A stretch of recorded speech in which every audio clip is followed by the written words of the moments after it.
फौज को गलत टिप्पणी दी, मैं आपके न्यूज चैनल पर नहीं बोल सकता, गाली दी है फौज को, गाली दी है। और उन्होंने साहब ने कहा कि मैं फौज का मेजर हूँ, तो इनकी जो भाषा थी पुलिस वालों की, मेजरगिरी और फौजगिरी तेरे अंदर फेंक देंगे, इस प्रकार का वक्तव्य किया है। तो आज मंत्री से मिले क्या आश्वासन दिया है? और मेजर साहब के पैर में हमारे चोट लगी हुई है, पैर में बहुत उन्होंने पिटाई की है, महिलाओं को ज्यादा बदबूता की है। इसलिए हम मांग करते हैं आज पूरे मध्य प्रदेश में इसका आंदोलन होगा और इन जो जय हिंद, जय भारत, वंदे मातरम। मैं रविंद्र फौजी।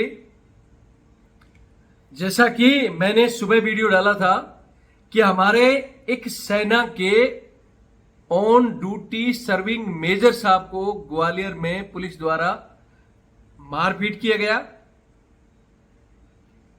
और जबरदस्ती गाड़ी में पटक कर थाने ले जाया गया। अभी धीरे धीरे सामने आ रही हैं चीजें कि थाने में मेजर साहब के साथ मारपीट की गई। वो आज लंगड़ा के चल रहे हैं, उनके पैर पर प्रहार किया गया है पुलिस द्वारा, और इस प्रहार के बावजूद हमारी सेना भी कार्रवाई कर रही है, हमारे भूतपूर्व सैनिक भी गए और वो कह रहे हैं कि हां, उस ट्रैफिक कांस्टेबल को सस्पेंड करो जिसने मेजर साहब से झगड़ा किया था। मैं उन सब के आपको वीडियो दिखाता हूं। स्टेशन हेडक्वार्टर के हमारे कमांडर साहब भी गए हैं एक मंत्री जी के पास। लेकिन यहां मैं सबसे पहले एक चीज कहना चाहता हूं कि उस बकरी को क्या सस्पेंड करवाना है? वो ट्रैफिक कांस्टेबल तो एक बकरी है। अरे सस्पेंड कराना चाहिए, बर्खास्त कराना चाहिए उन कुत्तों को, जो कुत्ते मेजर साहब को घसीट कर जो उसको मारपीट करके थाने में ले गए थे। और थाने में भी जिस हरामजादे अधिकारी के आदेश पर मेजर साहब के साथ मारपीट हुई है, उस कुत्ते को बर्खास्त कराना चाहिए। जो ये बोलता है कि हम मेजर साहब को पूछताछ कर उठा के लाए हैं, अरे बदतमीज हरामखोर मेजर साहब अपनी वाइफ, अपनी सिस्टर, अपने बच्चे और एक साथी के साथ अपने बच्चे को दिखाने के लिए डॉक्टर के पास जाते हैं और वो वापस आते हैं, उनकी गाड़ी किसी सिविलियन से टकराती है और वहां न्यूज इतनी गिरी हुई है कि इस बात को नहीं उठा रही कि भाई सेना के मेजर के साथ मारपीट हुई है। वो दिखा रही है कि वहां वीआईपी मूवमेंट था। क्या वीआईपी मूवमेंट था? कि वहां के सीएम मोहन यादव जी कहीं कोई फैक्ट्री, जैसे वो होता है ना कि अपना कंपनियां, उनके कोई मीटिंग थी, उस मीटिंग में शामिल होने जा रहे थे और वापस आना था। पूरे ग्वालियर में बैरिकेड लगे हुए थे कि कहां से सीएम आए। लेकिन जो मेजर साहब की गाड़ी से टकराता है और वो भाग जाता है, उसको नहीं रोका जाता। और मेजर साहब जब कहता है कि भाई मेरी गाड़ी को ये टक्कर मार के गया है, तो ट्रैफिक हवलदार वहां मेजर साहब से बदतमीजी करता है, गाली गलौज करता है, कॉलर पकड़ता है। हालांकि मेजर साहब का और उनका मामला, मेजर साहब ने मुझको वहां सबक सिखाया। तो हम नहीं चाहते कि उस बकरी को सस्पेंड करने से होगा, हम चाहते हैं कि वो कुत्ते जो मेजर साहब को उठाने के लिए तुरंत आए और वो उठाकर लेके गए। मेजर साहब की वाइफ को धक्का मारा गया, उनकी सिस्टर को धक्के मारे गए। हम उन हरामजादों को चाहते हैं वो हमारे सामने आए। हालांकि ये काम सेना को करना चाहिए था। अब तक जिस तरह हमारे एक ऑन सर्विस पर रहते हुए एक मेजर साहब को उठाकर ले गए, उसी तर्ज पर उस थाने में वो जितने भी वो मेजर साहब को उठाने वाले थे, उनको उठाकर कैंट में लाकर उनके ऊपर वो थर्ड डिग्री इस्तेमाल करनी चाहिए थी कि वो तो क्या, उसकी 7 पुश्तें भी कभी सेना की तरफ तिरछी नजर से ना देखें। ये काम सेना को करना चाहिए थी। लेकिन हमारे सेना के अधिकारी, फिर मैं कहता हूं कि ये चूड़ियां पहनकर बैठे हैं। वो एमपी एमएलए बनना या सीडीएस का पद किस लालच में, दबाव में बैठे हैं। मैंने सारा सुबह के वीडियो में इसी चैनल रविंद्र फौजी एक्स आर्मी में सब चीजें कही हैं, मैं उसको बार बार दोहराना नहीं चाहता। मैं सिर्फ यहाँ यही कहना चाहता हूँ कि इसका डिसीजन आर पार का होगा। हम जल्दी ही हमारी टीम के साथ MP ग्वालियर में पहुंच रहे हैं। हमारे ग्वालियर के साथी भी तैयार रहें। हालांकि उनकी बहुत बड़ी चंबल संभाग की टीम है और वो मंत्री जी से मिलकर सारा काम करने की कोशिश में है, लेकिन मैं एक बात कहना चाहता हूं कि उसी मंत्रियों की सरकार हम भी धोखा खा चुके हैं राजस्थान में। इन मंत्रियों के चक्कर में धोखा मत खाना, ग्राउंड में हमको लड़ना और मरना पड़ेगा, इसलिए आप लोग तैयार रहें। अगर इस बेइज्जती का बदला लेना है तो तैयार रहें, नहीं तो मैंने पहले ही कहा था कि पहले राजस्थान में एक जवान को मारा गया और लोग चुप बैठे रहे, आज एक मेजर साहब को मारा गया, चुप बैठे रहे, कल कहीं कर्नल पिटेगा, फिर ब्रिगेडियर साहब पिटेंगे और फिर हो सकता है दिल्ली में कोई जनरल को मार के चला जाएगा और ये अपने प्रोटोकॉल और डिसिप्लिन के अंदर कायर बने बैठे रहेंगे। इतनी कायरता ठीक नहीं है। आज मेरे से जुड़े हुए तमाम ये 8 लाख सैनिक पूरे दिन भर मुझे कॉल कर रहे हैं, मैसेज कर रहे हैं कि सर आप क्या कर रहे हो, कुछ करो, खून खोल रहा है, खून मेरा भी खोल रहा है। और जल्दी हम अपनी टीम के साथ वहां बैठेंगे। हमने कल सुबह 9 बजे तक या शाम तक आपको डिसीजन मिल जाएगा कि हम क्या कर रहे हैं। हमारी टीम के कुछ सदस्यों ने कह दिया है कि पहले शांति से 2 या 3 दिन कोशिश करेंगे कि उन लोगों पर कठोर कार्रवाई हो, नहीं तो फिर दूसरा तरीका भी हमारे पास है। जरूरत पड़ी तो वो दूसरा तरीका भी अपनाएंगे और ठोस निर्णय लेंगे। मैं फिर कहता हूं कि सेना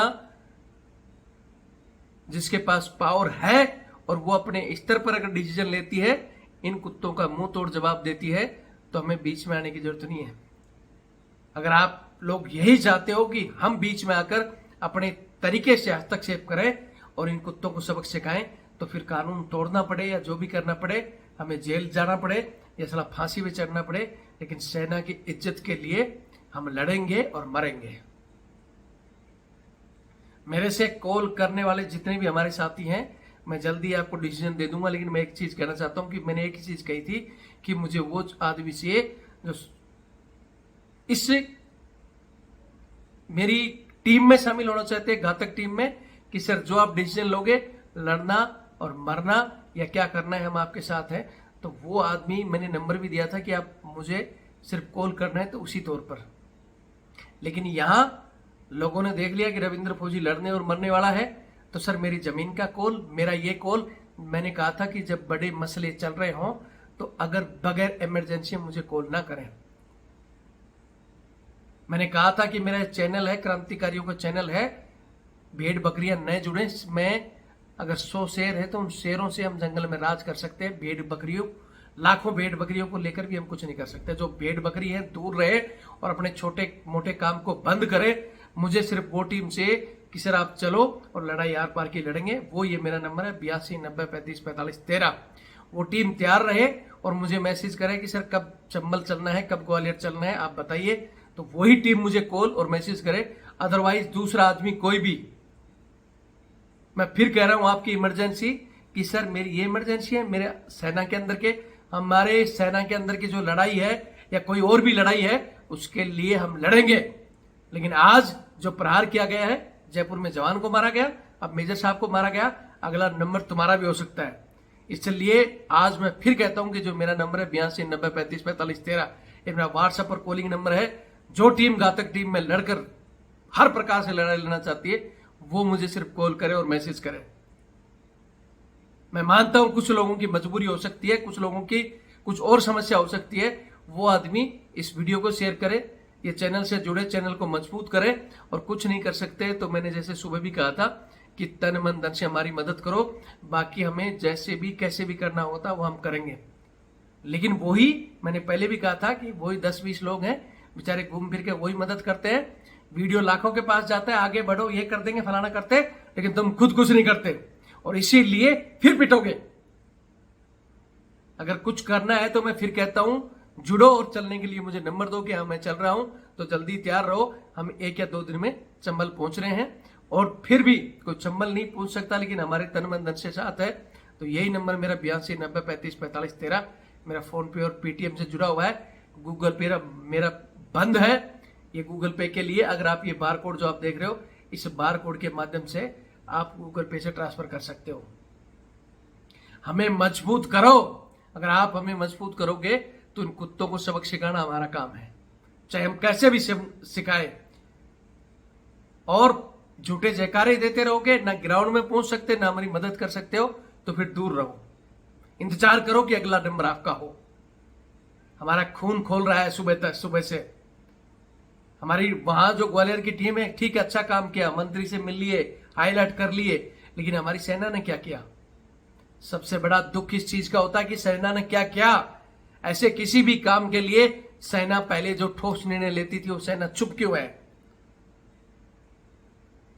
मैं फिर कहता हूं, मां से मजबूर ना करो कि हम कुछ काम करें, हम कुछ ऐसा काम करें, फिर इतिहास अलग ही कुछ देखेगा। इसलिए वक्त रहते या तो आप कार्रवाई करें, नहीं तो हम पहुंचकर हम करेंगे। और मैं फिर कहता हूं कि इन चीजों के बीच में मेरे से वो 15 लाख रुपए का क्या हो रहा है, एमएसपी का क्या हो रहा है, ओआरओपी क्या क्या हो रहा है, ये मेरी जमीन का मसला है। ये लोग थोड़े दिन चुप रहे, वरना मैं कुछ कह दूंगा फिर। क्योंकि हमारे उन अधिकारियों ने तो चूड़ियां पहन ली। अगर आप भी कायर हो, सिर्फ अपनी जमीन और अपने घरेलू कामों के लिए, अपने स्वार्थ के लिए जुड़े हो, तो भैया मेरे यहां से तो दूर रहो। बहुत चैनल है, जुड़ो, देखो, लेकिन मेरे यहां वही जुड़े जो साथ चल सकता है, तन मन धन से मदद कर सकता है और इस सेना के अपमान का बदला ले सकता है। वो आदमी तैयार रहे। वीडियो देखे, बाकी डिटेल में सुबह दे दूंगा। जय हिंद, जय भारत और वंदे मातरम। फिर कहता हूं कि इस बकरी को नहीं, उन कुत्तों को सस्पेंड कराओ जो टीम उठा कर ले गई है, जो कह रही है हम जांच पड़ताल के लिए ले जा रहे थे। अरे साले, जांच पड़ताल के लिए आप मेजर साहब को समय भी दे सकते थे। जब उन्होंने बता दिया था कि सेना के मेजर हैं, वाइफ के साथ है, वो कोई मिलिटेंट थे कि आतंकवादी थे? ये जो पसीना आ रहा है ना, इस पसीने से ज्यादा रविंद्र फौजी खून बहा सकता है, अपना भी और जब पड़ने पर किसी का भी। जय हिंद, जय भारत, वंदे मातरम।